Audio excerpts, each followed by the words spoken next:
Buenas, ¿qué tal? Un saludo a todos y todas las que esta tarde nos acompañáis. En este el primer acto que vamos a celebrar sobre el centenario del partido en la provincia de Granada, ya que anteriormente el Partido Comunista de España ha celebrado dos actos previos, uno anunciando toda la agenda de trabajo durante este año y un segundo acto, el acto de inauguración que fue hace apenas una semana para charlar, debatir y empezar a trabajar sobre el acto del centenario con una perspectiva andaluza y granadina. Tenemos en este acto a Mauricio Valiente, responsable de Memoria Histórica Democrática del Partido Comunista de España y responsable de la comisión que se creó para la realización de todos los actos del centenario. Por otro lado, tenemos a Beatriz Alía, responsable de la Unión de Juventudes Comunistas de España en Granada, y a Isidoro Coello, que es responsable de Memoria Democrática, Memoria Histórica en la provincia de Granada. De manera que, en primer lugar, voy a pasarle la palabra a Mauricio. Mauricio, que nos conocimos, el otro día me lo recordaba Facebook, nos conocimos casi hace un año caminando en la desbandada, ese reto que desde hace muchos años, ese acto de reivindicación que desde Andalucía se lleva haciendo en reconocimiento de las víctimas y reivindicando su memoria, reivindicando verdad, justicia y reparación. Y en esa lucha, en ese acto, fue cuando tuvimos la oportunidad de conocernos por primera vez y volvemos a coincidir reivindicando memoria y reivindicando pues, esa justicia que necesita la historia del partido en unos momentos donde precisamente el anticomunismo ocupa cada día unos espacios más grandes. Mauricio, pues tienes la palabra. Muchas gracias, Juanfra, y muchas gracias al Granada por invitarme a este acto, que es una oportunidad para reflexionar sobre nuestra historia como proyecto colectivo y también una oportunidad para la lucha de ideas por todo eso que ahora mismo nos recordaba Juanfra. En primer lugar, desearos a todos, a todas las personas que nos estéis escuchando, que os encontréis bien en estos tiempos difíciles que nos ha tocado vivir. El año pasado pudimos participar en la marcha de la desbandada, ¿no? Ahora pues nos toca hacer muchos actos por las redes, que desde luego no sustituye la necesidad de vernos físicamente, y bueno, en todo caso espero que las cosas evolucionen favorablemente y que muchas de las actividades que queremos organizar como centenario del Partido Comunista de España las podamos organizar presencialmente y podamos escucharnos sin ningún tipo de intermediación, podamos abrazarnos. También es un motivo de celebración, ¿no? Y los comunistas siempre reivindicamos la necesidad de la lucha como motor de la historia, pero también la necesidad de la alegría y de la camaradería como una forma de avanzar en la sociedad mejor por la que luchamos, ¿no? Bueno, lo primero que os quería trasladar es una reflexión sobre la fecha, porque celebramos el centenario del Partido Comunista el 14 de noviembre de este año, pero podríamos haber utilizado otras fechas, ¿no? El proceso de conformación del Partido Comunista de España fue paulatino y hubo varios destacamentos previos, ¿no? Cuando hicimos pues, la primera actividad de calentamiento de motores, elegimos el aniversario de la fundación del primer destacamento, que fue el Partido Comunista Español.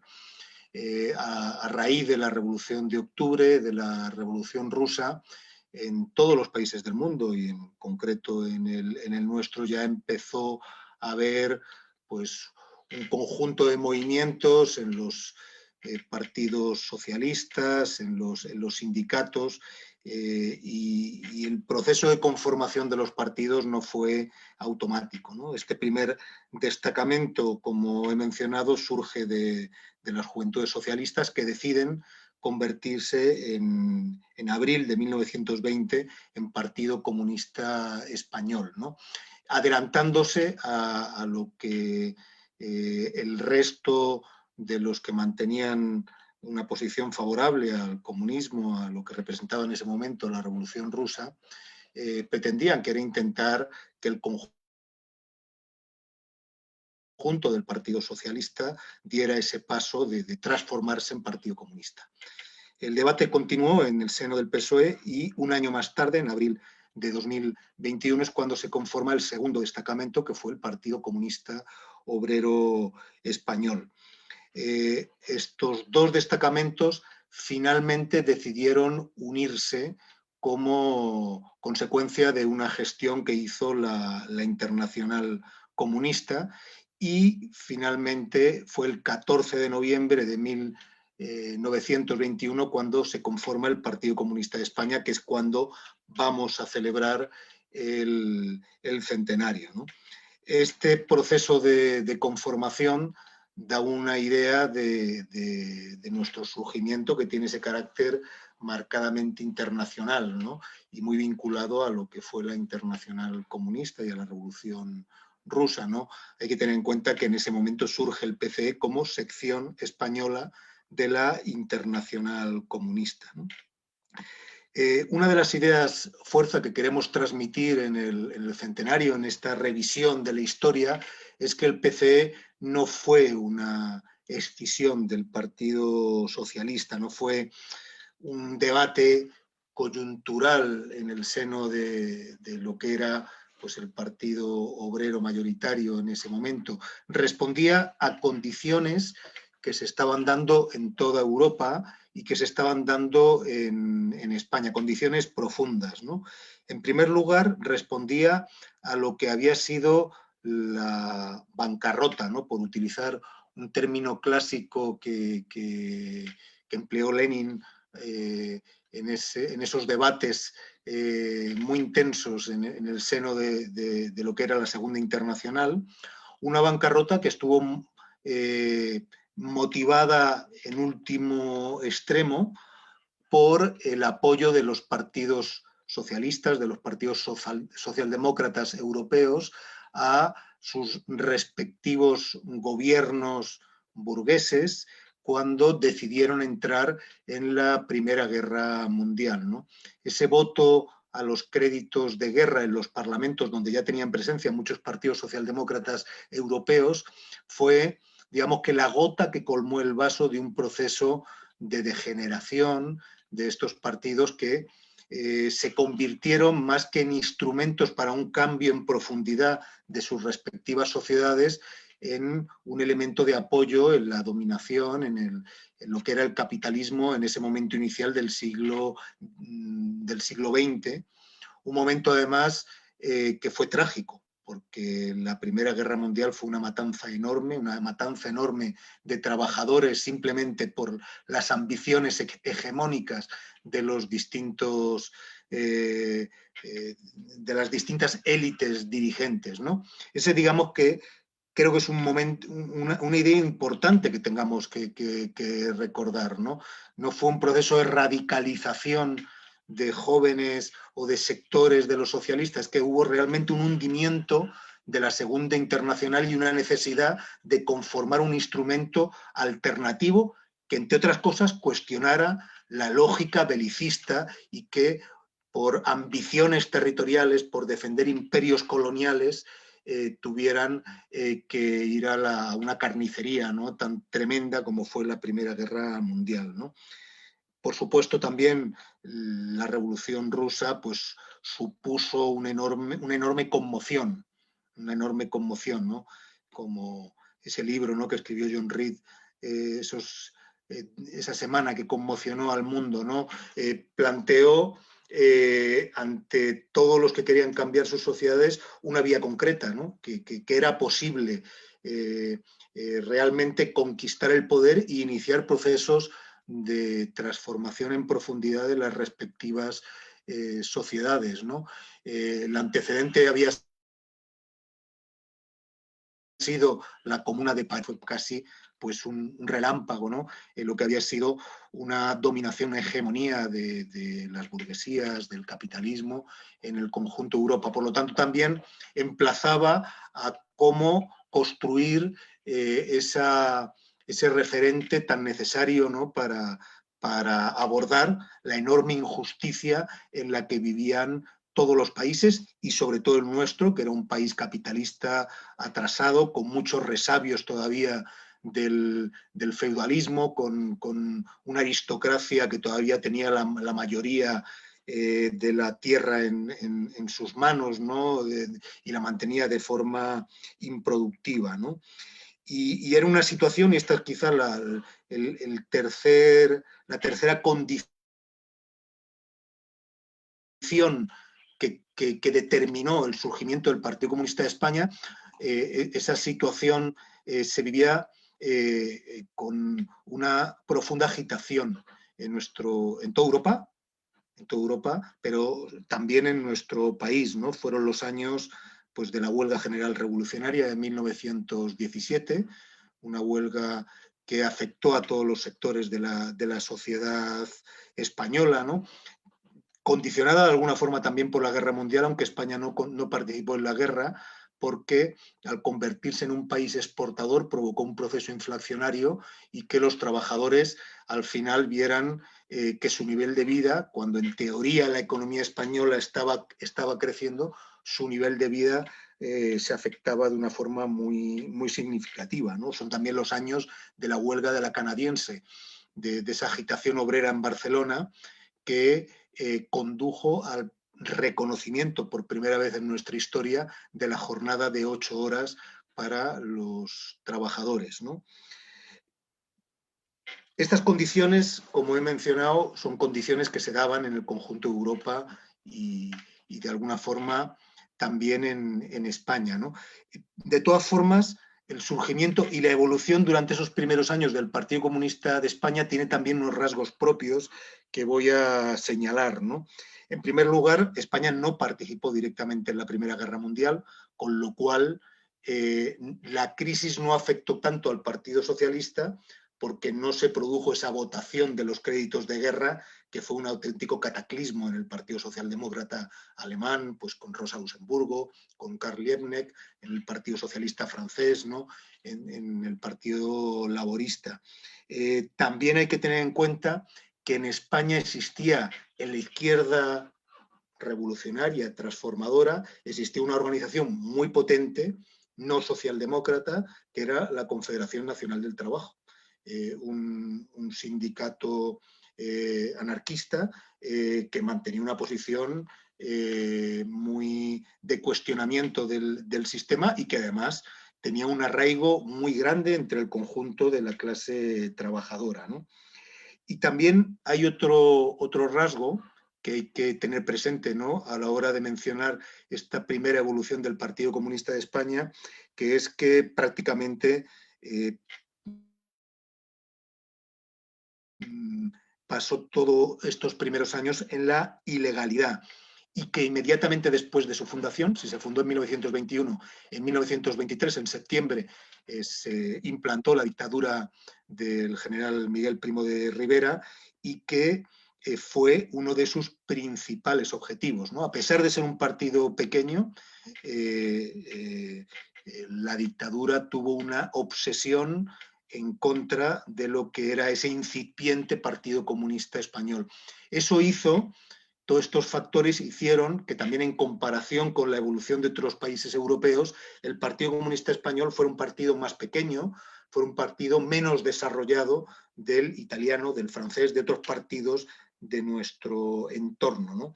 Aunque también hay que mencionar que no todo fueron condicionantes externos, sino que también hubo un factor de algo que advirtió Lenin en el momento de arrancar, ¿no? La experiencia histórica de muchos partidos, que era eso de la enfermedad infantil del izquierdismo en el comunismo, ¿no? De un sectarismo, un dogmatismo, bueno, que quizá se pudiera explicar, ¿no? Por esos primeros pasos de un partido muy joven, pero que desde luego dificultó mucho el desarrollo del PCE, ¿no? Y hizo, por ejemplo, que cuando se proclamó en España, después de la dictadura de Primo de Rivera, la Segunda República, el 14 de abril de 1931, el Partido Comunista tuviera una posición muy marginal, ¿no? No entendió el carácter de cambio que suponía la Segunda República, aunque evidentemente la Segunda República era un régimen reformista que mantenía el capitalismo y que además los primeros gobiernos de la Segunda República fueron muy represivos contra el movimiento obrero y el movimiento campesino, ¿no? Pero el Partido Comunista no entendió que incluso para la inmensa mayoría de los trabajadores, aunque fuera un régimen que desde luego no satisfacía todas sus aspiraciones, sí suponía un cambio y una esperanza, ¿no? Y una esperanza. Tuvo que ser en el cuarto congreso, un congreso muy importante en el que se produce un gran giro en el Partido Comunista de España, cuando se hace una autocrítica de ese periodo anterior y se apuesta decididamente por la unidad con el resto de las organizaciones obreras, ¿no? Y sobre todo pulir ese sectarismo y ese dogmatismo que había perjudicado al Partido Comunista de España, ¿no?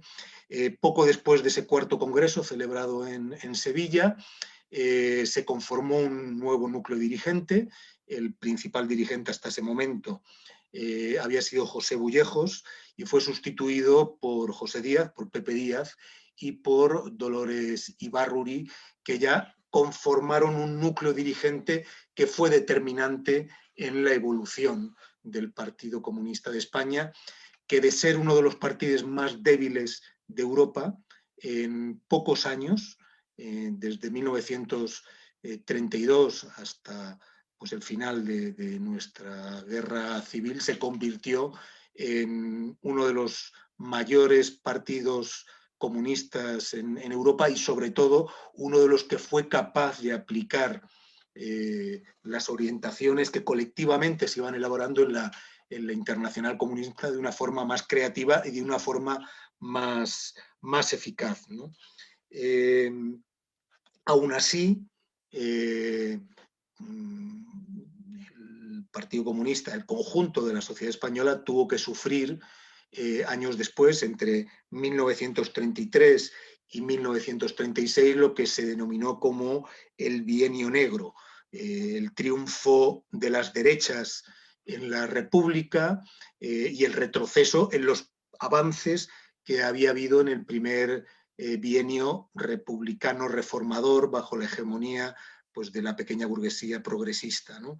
Ese bienio negro también obligó a una respuesta y quizá pues, lo más llamativo fue, y lo que todos recordamos, fue la importancia de la Revolución de Octubre, que fue una movilización contra el ingreso en el gobierno de un partido abiertamente fascista, que además ponía en riesgo el mantenimiento de la República como un sistema democrático, ¿no? Tenemos que tener en cuenta además que poco antes los nazis habían llegado al poder por vía institucional, que en ese mismo año, en 1934, se produce el final de la democracia en Austria con la anexión por parte de Alemania, también utilizando las vías institucionales. Por lo tanto, esa entrada en octubre de 1934 de la derecha fascista alarma al conjunto del movimiento obrero y obliga a una reacción.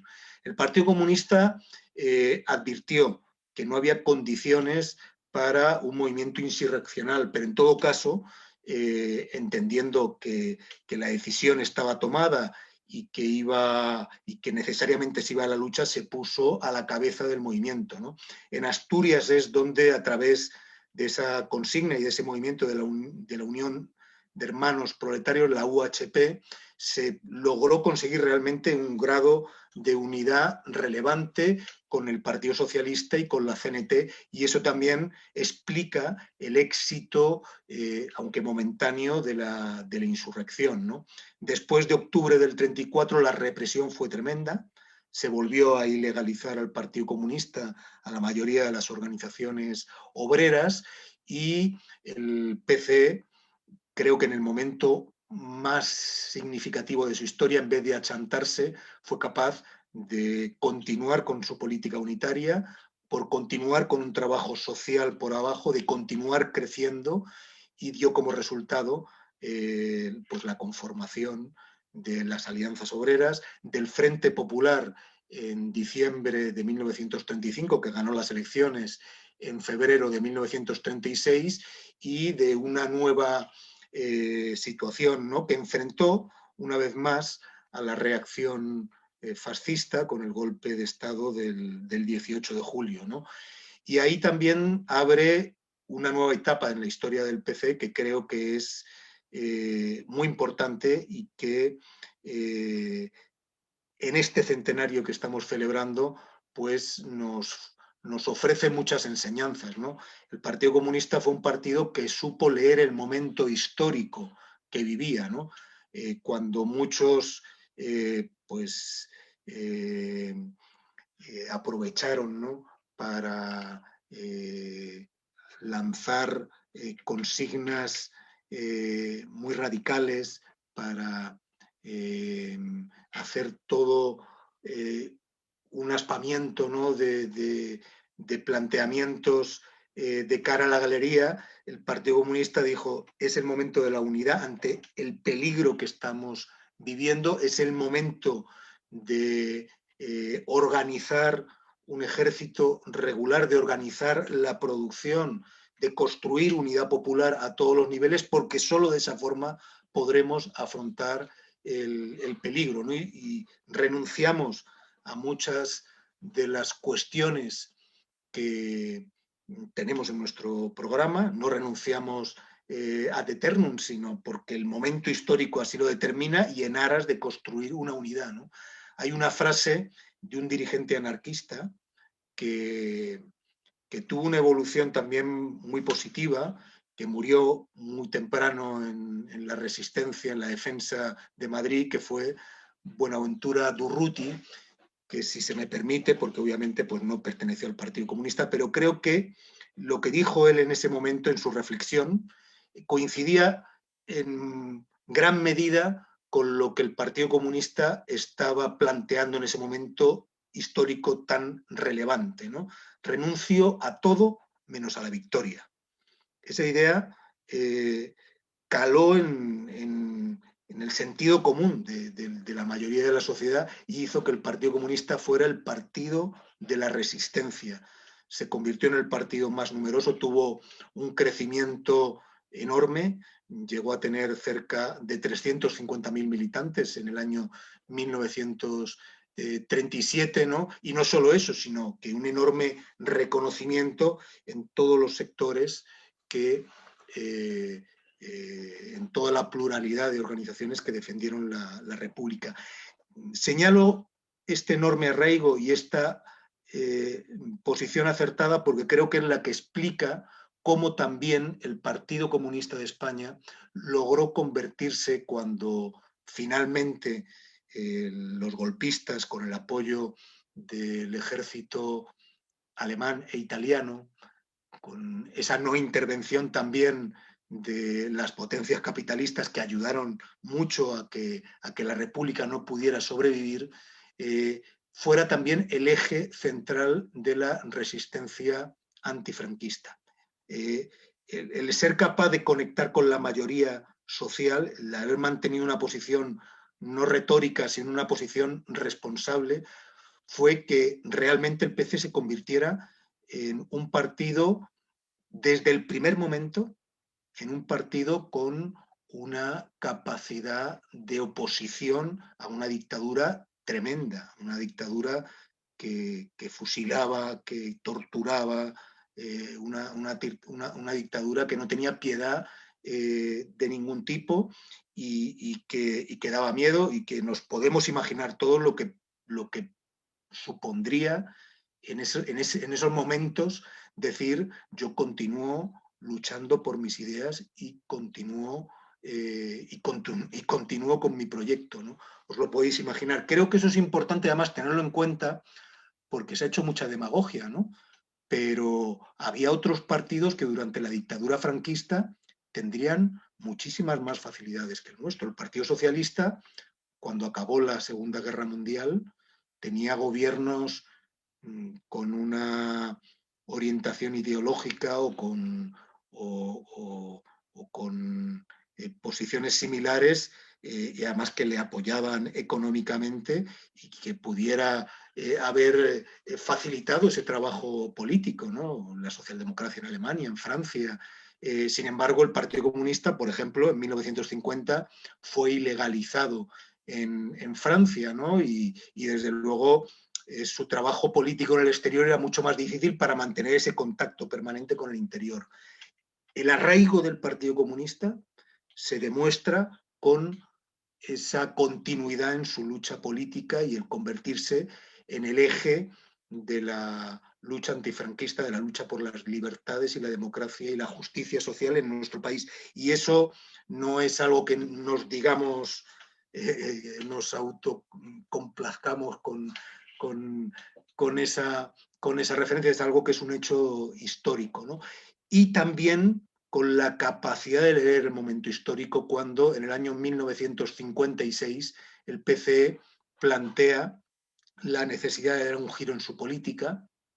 Ya años antes había constatado que la lucha guerrillera ante, pues, cómo habían mirado los países capitalistas hacia otro lado, y habían de alguna forma legitimado el franquismo, pues había que cambiar de estrategia, ¿no? Estamos pensando que recordar que Estados Unidos no solo reconoció al régimen, sino que acordó con el régimen la instalación de bases militares y bueno, un conjunto de relaciones económicas muy privilegiadas, ¿no?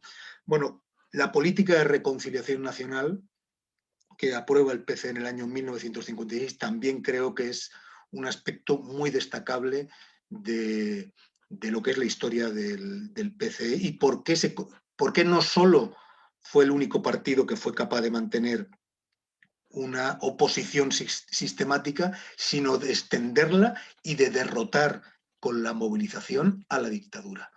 Porque la reconciliación nacional no es, como algunas veces se dice, ¿no?, una especie de perdón, ¿no?, porque eso es una manipulación que se ha hecho a posteriori para intentarla vincular con esos discursos tramposos de la transición.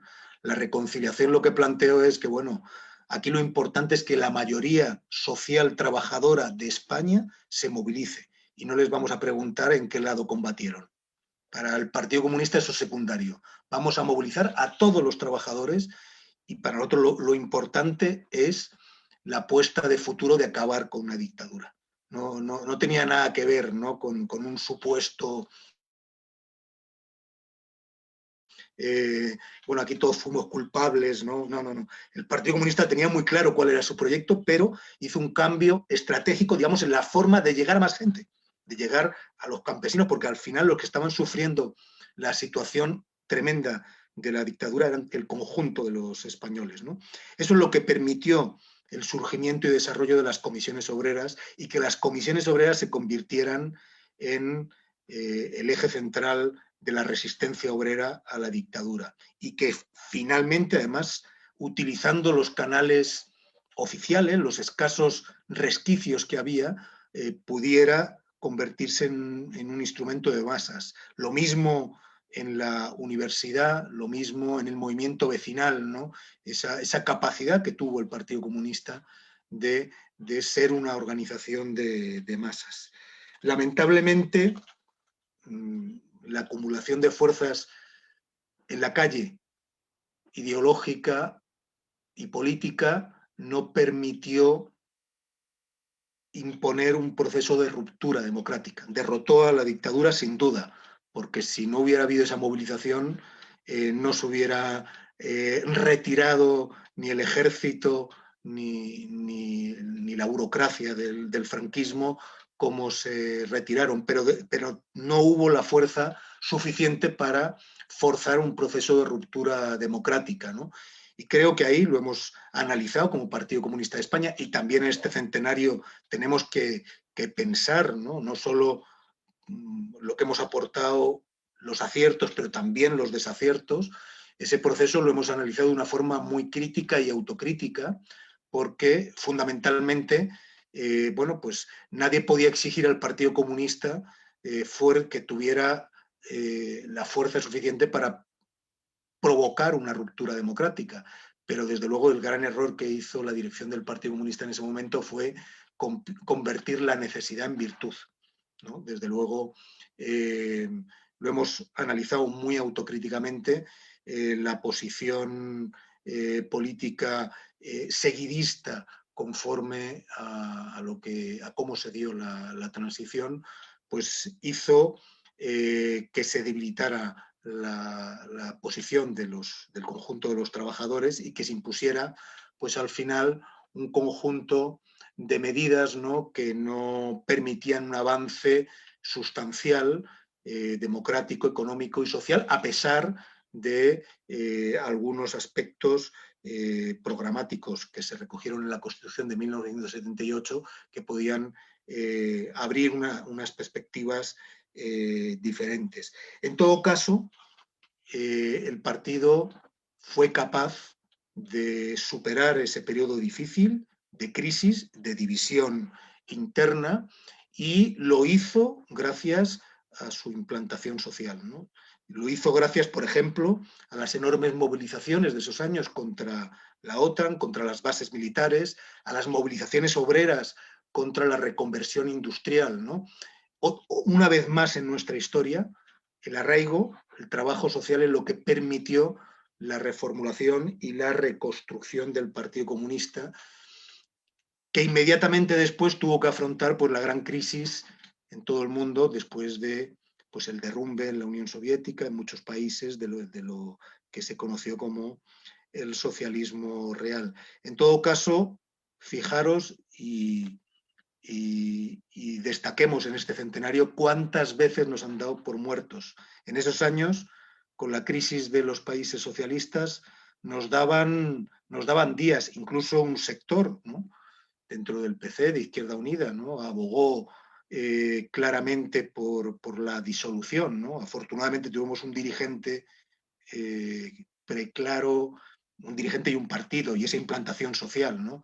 Pero bueno, en este caso me estoy dirigiendo a Julián Guita, que tuvo que afrontar ese momento difícil desde la dirección del partido, ¿no? Y desmentimos a esos agoreros que hablaban del final de la historia, del final de todos los partidos comunistas, ¿no? Bueno, con esto concluyo. Ahora que estamos escuchando los discursos de la extrema derecha, pues qué mejor forma de decir que aquí estamos y que seguimos vivos. Uno escucha a los dirigentes de Vox, del Partido Popular, de Ciudadanos, y bueno, el Partido Comunista está más presente que nunca en su discurso. Para habernos matado tantas veces y para habernos dado por disueltos, pues menudo Partido Comunista, que parece que es, ¿no?, el hacedor de todas las políticas en este momento. Creo que no, eso no responde a la realidad. Evidentemente, celebramos el centenario con la ambición de crecer y convertirnos en un partido mucho más influyente, pero creo que como conclusión ese discurso de la derecha desmiente su vaticinio y nos hace estar orgullosos, ¿no? El centenario va a ser una oportunidad para recordar, pues esto que os he intentado, quizá me he extendido demasiado y os pido disculpa, pero bueno, para recordar esta evolución, para someterlo a debate, pero no es un ejercicio de historia, es también un ejercicio de reivindicación de que seguimos siendo un instrumento útil. Para eso revisamos nuestra historia, porque seguramente hay muchas cosas que sean circunstanciales, muchas cosas que podamos abandonar porque no tengan importancia, pero lo esencial de lo que aporta un partido comunista como instrumento de cambio en este país y como aspiración a una sociedad igual, justa, sin discriminaciones, sigue estando en pie, y en ese sentido vamos a seguir trabajando, ¿no? Por eso, bueno, pues agradeceros de nuevo el haber organizado este acto. Juanfran ya ha mencionado los que hemos hecho en el ámbito estatal. La fiesta del PC de este año va a ser una fiesta especial que vamos a dedicar al centenario, y el 14 de noviembre, cuando se celebre la fecha exacta, también haremos un acto de cierre, ¿no?, donde pues intentaremos concluir de cara al futuro con lo que representa el Partido Comunista. Va a haber una programación muy amplia, luego territorial, como este en todas las provincias, en distintos ámbitos. Desde la comisión que estamos trabajando el centenario, os ofrecemos a quienes queráis organizar algún tipo de acto, pues toda nuestra colaboración y todo nuestro ánimo, y desde el PC, desde el Comité Central, desde luego trasladaros nuestro ánimo de lucha, nuestro ánimo de seguir defendiendo nuestro proyecto, y sobre todo destacar lo fundamental. Lo he dicho varias veces en mi intervención. Si nos mantenemos en momentos tan difíciles de nuestra historia, en dictaduras cruelísimas, ha sido por nuestra militancia. Si no hubiera ese compromiso individual de decir continúo, y continúo a pesar de las dificultades, no estaríamos aquí, y eso es lo que nos da esa oportunidad de futuro de seguir trabajando. Muchas gracias. Muchas gracias, Mauricio. Fantástica tu intervención. Ya no sé los demás ponentes que vamos a decir, pero muy bien. Ha sido extraordinario, un recorrido por la historia del partido, y no solo la historia del partido, sino que le ha añadido muchos elementos de reflexión, de análisis que creemos fundamentales.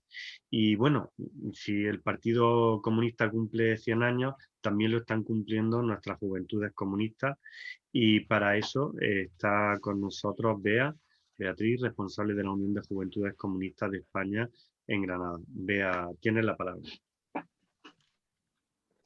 Buenas tardes, camaradas y compañeras. Gracias, Juanfran, por la presentación. Para mí, pues bueno, es un placer poder formar parte de este acto. Y lo primero, me gustaría trasladar de parte de toda la Unión de Juventudes Comunistas un saludo fraternal al centenario del partido, y a todas las camaradas que, bueno, que de esta forma tan distinta a la habitual, pues hoy nos estén viendo, ¿no? Ya lo ha comentado Juanfran, el centenario del PC coincide también con el de nuestra organización, de la Juventud Comunista. Y bueno, ambas organizaciones pues a todos los niveles están organizando actos y actividades como celebración de nuestro centenario, ¿no?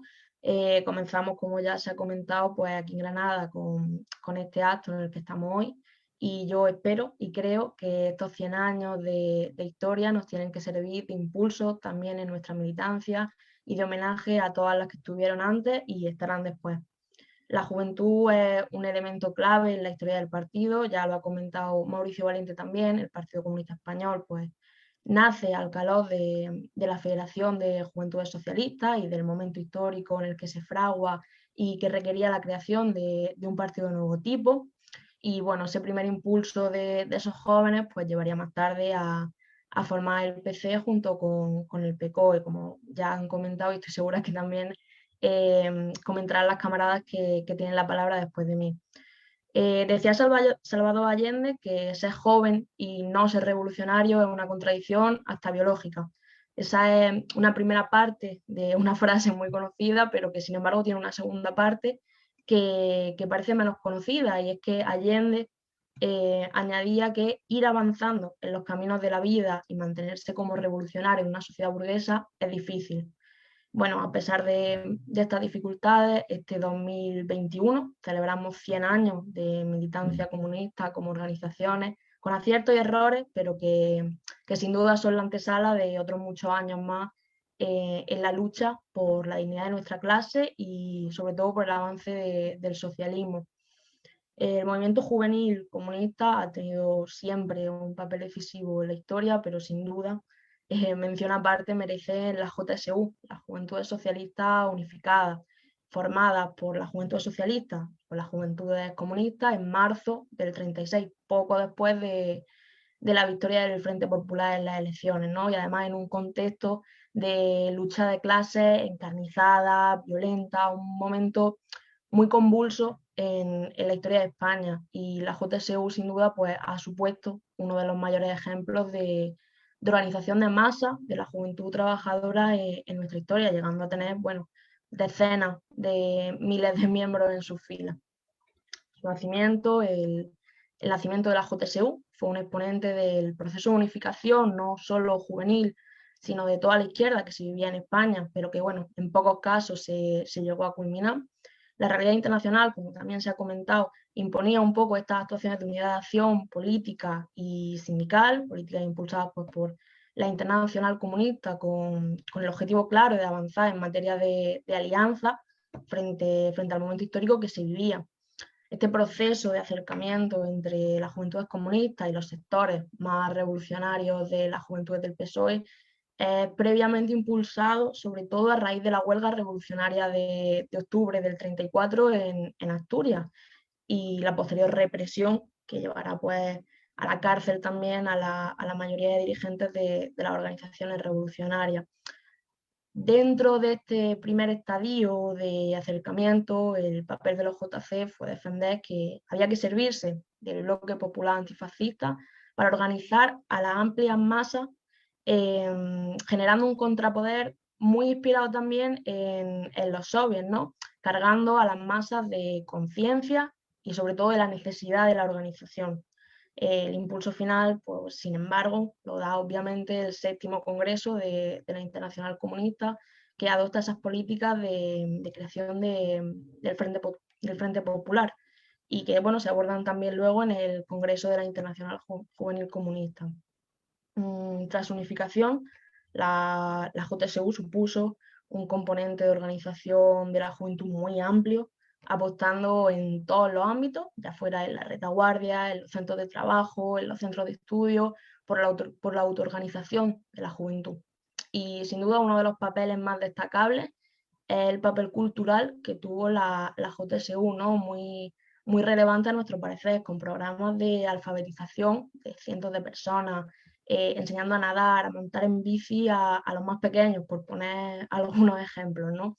Las JSU eran sinónimos de combate contra el fascismo y de progreso de la clase trabajadora, y las camaradas que formaron sus filas luego serían un elemento además clave en la guerra contra el fascismo, ya fuera dentro de España, la guerrilla, o fuera aquellas que se exiliaron. Ya os digo, nos parece destacable el papel de la juventud en ese afán de crear una cultura, una educación fuera de las lógicas burguesas, dando grandes pasos en la creación pues, de poder popular, la construcción de futuros cuadros también pues, muy relevantes para el movimiento comunista. Las JSU fueron, como digo, un punto clave en la historia del movimiento juvenil comunista, en gran parte igual el más significativo y el que más recordamos pues con mucho cariño, ¿no? Pero obviamente tampoco fue el único, ¿no? Por mencionar otros momentos, tenemos también la creación de la Federación Universitaria Democrática Española por parte de miembros del Partido Comunista, que luego desembocaría en el Sindicato Democrático de Estudiantes, y cuyo objetivo era ser la oposición antifranquista al sindicato vertical que promovía el régimen. Un intento de democratizar las universidades desde dentro, con el apoyo de personalidades pues, como Manuel Sacristán, Paco Fernández Buey, y que nos han dejado sin duda pues, momentos tan históricos de España como fue la capuchinada, ¿no? Por no extenderme tampoco mucho, finalizo apuntando que no rememoramos o celebramos nuestro centenario con el único objetivo de conmemorar a todas las camaradas que han luchado durante estos 100 años, que por supuesto también, sino sobre todo como método de estudio, de análisis de los aciertos y errores del pasado, ¿no? Bajo la lupa del materialismo histórico y el materialismo dialéctico, algo completamente necesario para desarrollar nuestra actividad práctica revolucionaria, que es a lo que aspiramos todas las comunistas. y es que, bueno, no hay prácticas revolucionarias sin teoría revolucionaria, y la experiencia vivida es un punto clave de análisis. Así que, bueno, pues sin más, daros también las gracias a todas las compañeras que nos veis y a todas las camaradas que yo creo que hacen posible que hoy estemos aquí muy orgullosas de nuestra historia como partido y Juventudes Comunistas, y sobre todo pues con muchas ganas de seguir luchando. Muchas gracias, camarada Bea. Ha sido un placer escucharte. Muy interesante todas tus aportaciones y las aportaciones que la Juventud Comunista ha hecho a la historia de nuestras dos organizaciones como un elemento clave para el caminar juntos hacia esos objetivos que nos planteamos.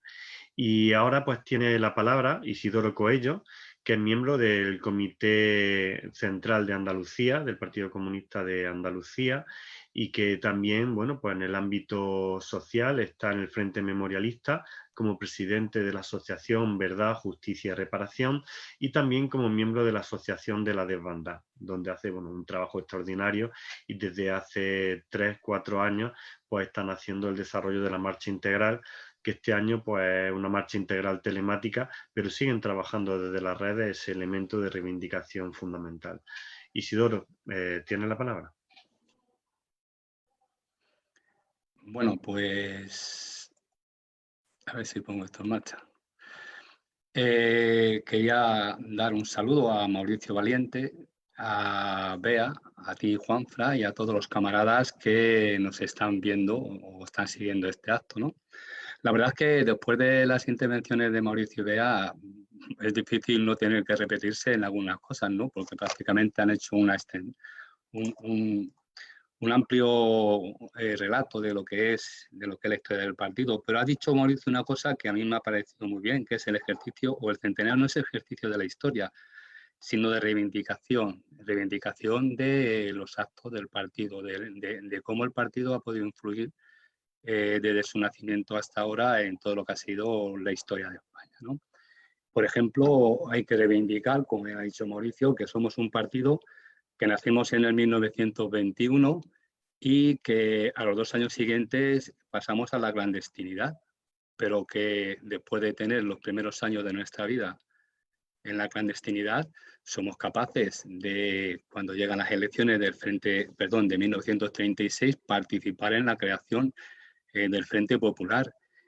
Y siendo un partido que no tenemos mucha relevancia en cuanto al número de militantes, sí somos capaces de que algunos camaradas obtengan su acta de diputado. Y me gustaría resaltar un poco lo que hemos conmemorado, la historia que hemos sacado a la luz en Granada. En Granada, en 1936, Antonio Peter Fernández obtiene su acta de diputado en el Parlamento, algo que hemos sacado a la luz sus memorias a través de la VJR, la Asociación del Partido en Granada, Verdad, Justicia y Reparación.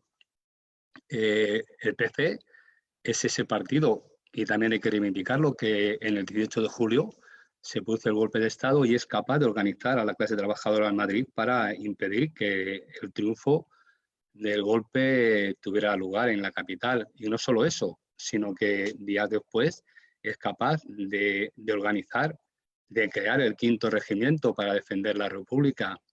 Será nuestro partido que, defendiendo la legalidad republicana, se dejó en las trincheras de todos los frentes lo mejor de su militancia.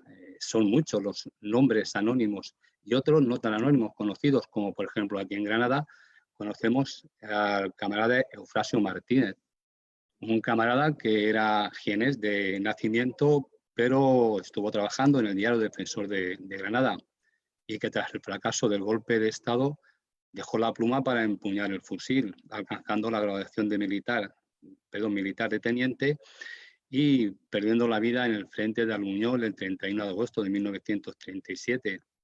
El partido que siempre ha sido capaz de organizarse ante cualquier adversidad, como se muestra después de la caída de la República y la derrota del Frente Popular. El partido se parte en 2 mitades. Muchos camaradas eligieron el exilio exterior. Los que no pudieron o no quisieron exiliarse se quedaron en el país.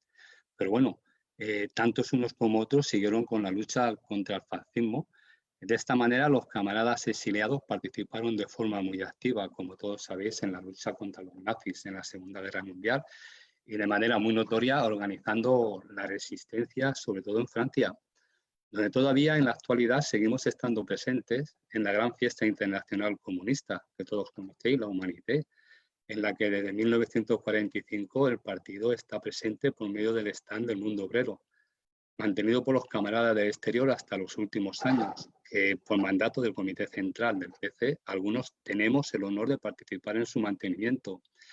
Y en el interior, pues los camaradas fueron capaces de organizar la lucha contra Franco, organizando la guerrilla y manteniendo su actividad hasta bien entrados los años 50. Bueno, sobre los guerrilleros hay mucho escrito, pero en Granada podemos destacar al camarada Ricardo Benito, con el nombre guerrillero de Ramiro. Benito llegó desde Argel con la orden de organizar la guerrilla en Andalucía y se convirtió en el jefe guerrillero más conocido, especialmente en las provincias de Málaga y Granada. Al camarada Benito, después de sufrir años de cárcel en Granada, es ejecutado en las tapias del cementerio el 15 de noviembre de 1956. A Benito se le ha homenajeado varias veces, la última en julio de 2019, en los restos de la antigua prisión provincial de Granada. Y hay otro homenaje que se llevó por el partido el 14 de abril de 1961 en Granada, colocando en su nicho una corona de flores y una cinta con los colores republicanos de la bandera republicana. Gesto que tuvo nefastas consecuencias para el partido en Granada, porque fueron detenidos más de 400 camaradas a partir de este acto.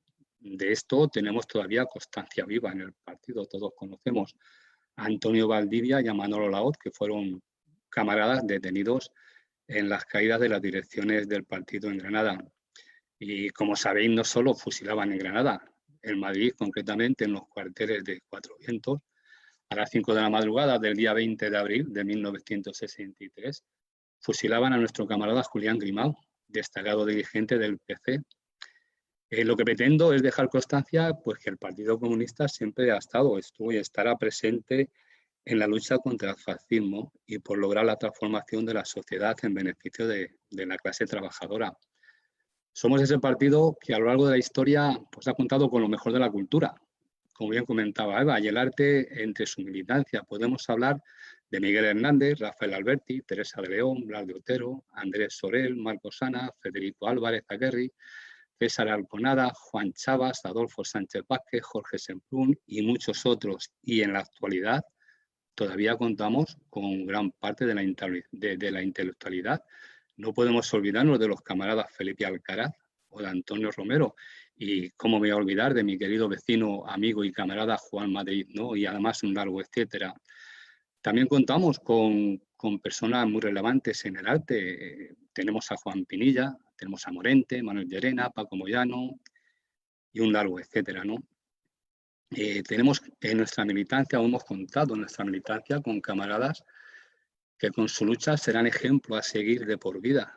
Estoy hablando de Dolores Ibarruri, nuestra querida pasionaria, de Lina Odena, heroína de las Juventudes Socialistas Unificadas, de Matilde Landa, junto a otras muchas camaradas anónimas. Tampoco nos podemos olvidar, como decía Mauricio, de la importante participación del partido, del PC, en la creación de las comisiones obreras y cómo a través de ellas pues, fue capaz de, hasta bien entrados los años 80, organizar la lucha de clase obrera con nuestros camaradas Marcelino Camacho al frente. En la historia del PC también se puede destacar la importante participación de las protestas contra la entrada en la OTAN y posteriormente en la creación de Izquierda Unida. Pero bueno, como estamos hablando del centenario, pues también conviene hablar, como decía Mauricio, del nacimiento de nuestro partido, y aquí me temo que me voy a repetir en algunas cosas con las intervenciones anteriores, ¿no? Tenemos que retroceder 104 años, retroceder hasta 1917 del siglo pasado, año en que tuvo lugar el acontecimiento que, usando la expresión de John Reed, un acontecimiento que estremecería al mundo, ¿no? Estoy hablando de la Revolución Rusa. Rusia, tras 4 años de participación en la Primera Guerra Mundial, como bien decía Mauricio, se encontraba en una grave crisis. era tal la catástrofe social, económica, con millones de muertos, hambruna, pobreza, miseria y la gran represión del régimen zarista, que ante esa situación pues el pueblo ruso decidió levantarse contra el imperialismo. Y esto comenzó un 8 de mayo de 1917, con la convocatoria de huelga de las obreras del textil para pedir pan y paz. Y fue tal la repercusión de la convocatoria que se extendió por todo el país, provocando de esta manera la caída del régimen zarista. La caída del régimen dio paso a un gobierno provisional encabezado por Kerensky, pero al mismo tiempo se levantaban los soviets obreros y campesinos. Y tras las fuertes luchas obreras, el gobierno provisional terminó entregando todo el poder a los soviets, triunfando así la Revolución Rusa. Bueno, el triunfo de la primera Revolución Obrera se convirtió en el ejemplo a seguir por buena parte de la clase obrera internacional, ya que suponía la esperanza de la clase trabajadora. De esta manera, nos encontramos como en Alemania se creaban consejos al ejemplo de los soviets, siendo estos pues, los orígenes del Partido Comunista Alemán. En Baviera se establece en 1919 una república soviética, al igual que ocurrió en Hungría. Recordamos el Bienio Rojo de Italia, 1919-1920. Durante este tiempo se llevaron a cabo ocupaciones de fábricas y se crearon múltiples consejos obreros imitando a los soviets rusos.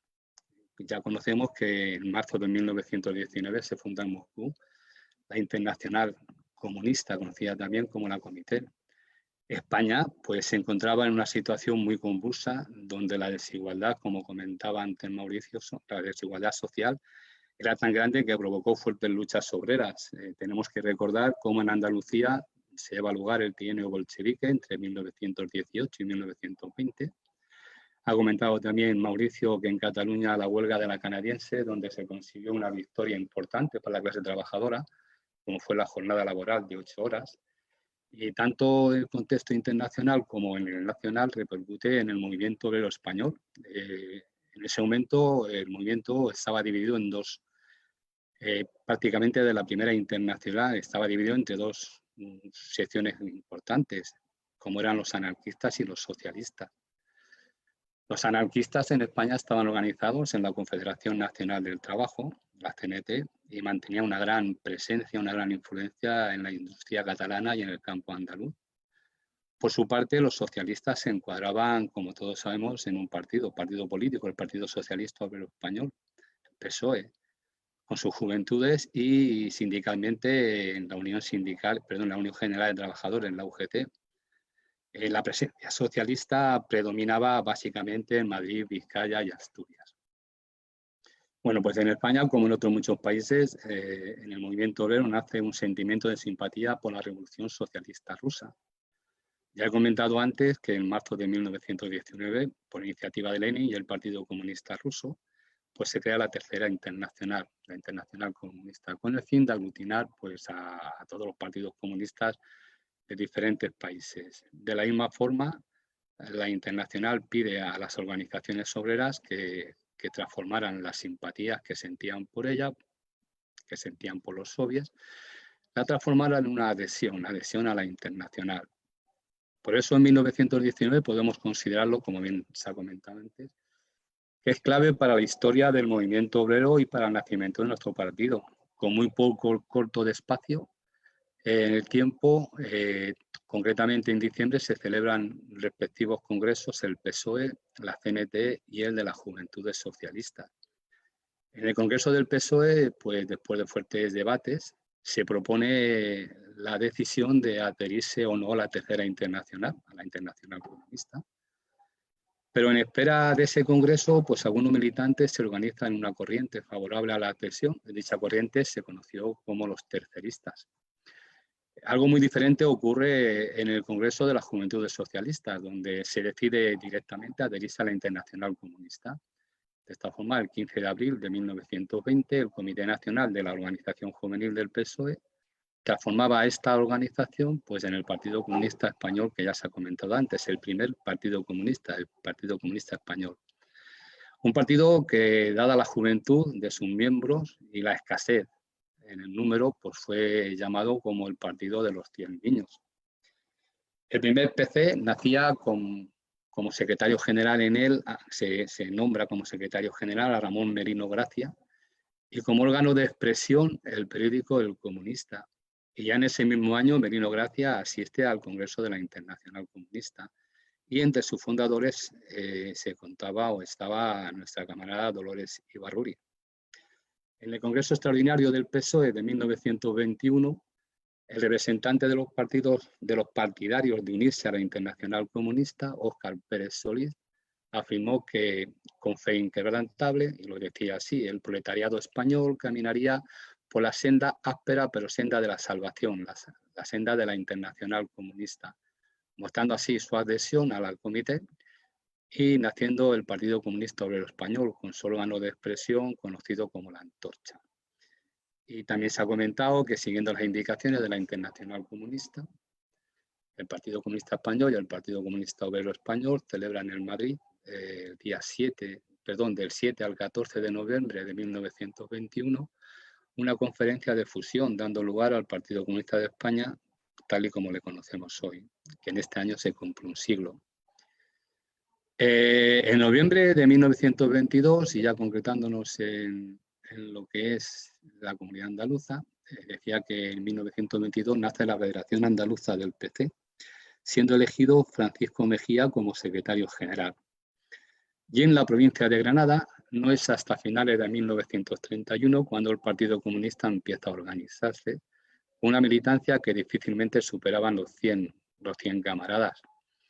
No es hasta la entrada del gobierno cedista, el gobierno radical de derecha, lo que conocemos como el Bienio Negro, del gobierno de la República, cuando ve aumentar su militancia en la provincia, llegando a superar los 2.000 militantes tras la formación del Frente Popular y el posterior golpe de Estado, siendo el perfil de su militancia mayoritariamente de obreros y campesinos, con algunos componentes de la pequeña burguesía ligada a los profesionales y liberales. Y bueno,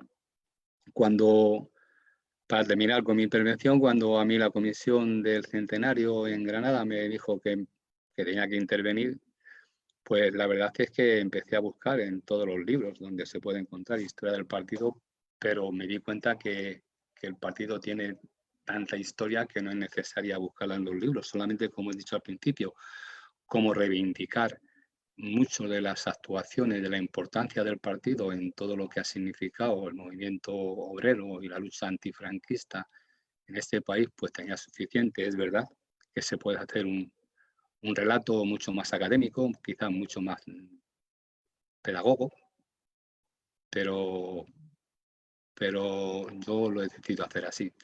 Así que muchas gracias por escucharme y seguimos.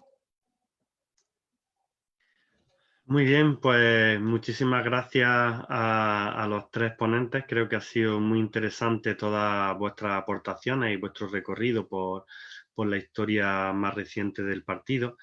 Y bueno, pues ahora mismo tocaría mirar un poco las aportaciones que han venido haciendo desde el chat de Facebook, donde, en fin, felicita a Rosa María de aquí de Albolote, felicita a Bea por su intervención y por otro lado señala la importante generosidad que el Partido Comunista ha tenido durante todos estos tiempos, ¿no? Durante toda su propia existencia en favor de la clase trabajadora en el periodo del exilio, la represión, en todos esos ámbitos. Y aparte, bueno, pues han saludado Isabel de Atarfe y Ángel de Salobreña.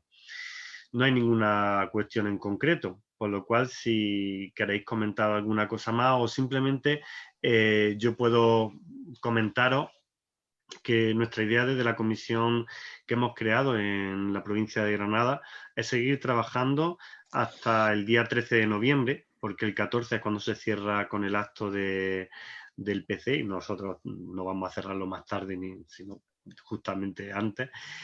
Vamos a seguir trabajando porque es verdad que hay muchísimas cuestiones, como muchas de las que hoy se han ido planteando así de forma salpicada, de forma más general, en las que tenemos que ir profundizando en la línea que decía también Bea, para reflexionar, para aprender de los errores y de los aciertos del pasado, para que en nuestra acción política concreta hoy y mañana a corto, medio, incluso largo plazo, podamos tomar ejemplo en muchas cosas y en otras pues, aprender de las cosas que en aquellos momentos no salieron todo lo bien que deberían. Por lo cual analizaremos cuál es el papel del Partido Comunista de la provincia de Granada durante la etapa de la República. Ya he señalado Isi algunas cosillas con Antonio Pretel, pero también hay otras personas importantes que actúan en Granada, aunque son de fuera, ¿no? Cayetano Bolívar, el primer diputado propiamente del PC, porque sabéis que el primer diputado comunista fue del Partido Social Revolucionario, es que siempre se me traba el nombre, creo que era por Córdoba, y que después ingresa en el PC junto con todo el Partido Social Revolucionario, igual que hace Eufrasio Martínez, y Cayetano Bolívar pues luchará en Granada y será apresado en Baza y asesinado en la ciudad de Granada. Después otra persona muy importante y de los primeros comunistas que junto con Miguel Caballero y Julián Caballero de Córdoba, los tres, van a tener un papel muy importante en la organización del Partido Comunista en Andalucía, ¿no? Porque Adriano Romero será fundamental en la organización del frente en toda la zona de Sierra Nevada. Y aunque era diputado por Pontevedra, pues será aquí, y como cordobés será aquí donde durante muchos años será elemento de resistencia al avance fascista en nuestra provincia. Son 3 diputados, Antonio Fernández, Adriano Romero y Cayetano Bolívar, que tienen una importante relación con nuestra provincia y iremos indagando en su trayectoria. Igualmente, ya he señalado el tema de Lina Odena, pero también elementos muy importantes de la historia del partido en la transición, como la huelga de la construcción, que fue un elemento fundamental. En fin, muchísimas cuestiones en las que tendremos colaboraciones de camaradas del partido, de otra gente que no está en el partido, pero que han hecho estudios interesantes y que nos ayudarán a reflexionar, a la vez que alguna aportación de camaradas que vivieron en primera persona todos estos hechos de la resistencia antifranquista especialmente y de la transición, con los que compartiremos pues, bueno, charlas y ratos de experiencia y de aprendizaje. Por lo cual, si no hay ninguna más aportación más, que no la hay, pues Mauricio, como es un privilegio tenerte con nosotros, tienes la palabra para cerrar tú el acto. Bueno, muchas gracias. Desde luego ha sido muy interesante escucharos a los tres en las aportaciones y en el análisis que habéis hecho. En las actividades que van a desarrollarse y que ya se están trabajando son las del Grupo de Historia de la Fundación de Investigaciones Marxistas. Va a haber muchas publicaciones.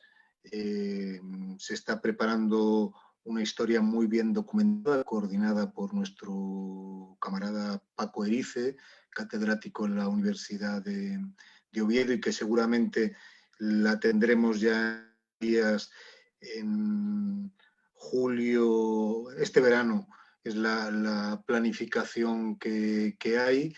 Va a haber también pues otros productos.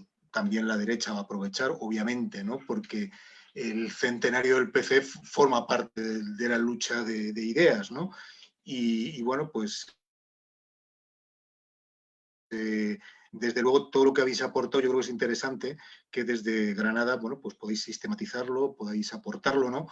Porque de alguna forma yo creo que refleja la idea central que queremos trasladar con el centenario, y es que la historia en todo el mundo, pero en nuestro país, que la hemos vivido a través de nuestros padres y abuelos, y que la vamos a seguir viendo con nuestros hijos y los que vendrán, la historia ha avanzado porque ha habido gente que se ha comprometido, que se ha organizado. Aquí nadie nos ha regalado ni la democracia ni las libertades, ¿no? Y como decía Isidoro, ¿no? Las 8 horas se consiguieron, parece mentira, ¿no? Pero se consiguieron después de muchas luchas, de muchas huelgas y de muchas muertes, porque fueron conflictos muy, muy duros. Creo que eso es un aprendizaje que tenemos que ser capaces de trasladar. El PCE forma parte de esta historia colectiva que ha hecho que vivamos mejor y desde luego que va a ser necesario para que avancemos en derechos y libertades. Por eso hacemos un ejercicio de mirar atrás, porque es importante recordar y construir un imaginario de gente destacada, ¿no? Habéis mencionado a muchas personas. Es importante tenerlo en nuestro recuerdo porque, y fundamentalmente porque nos van a ayudar pues, para defender ahora nuestras pensiones, para defender la ampliación de derechos y libertades, ¿no? El escudo social frente a la situación.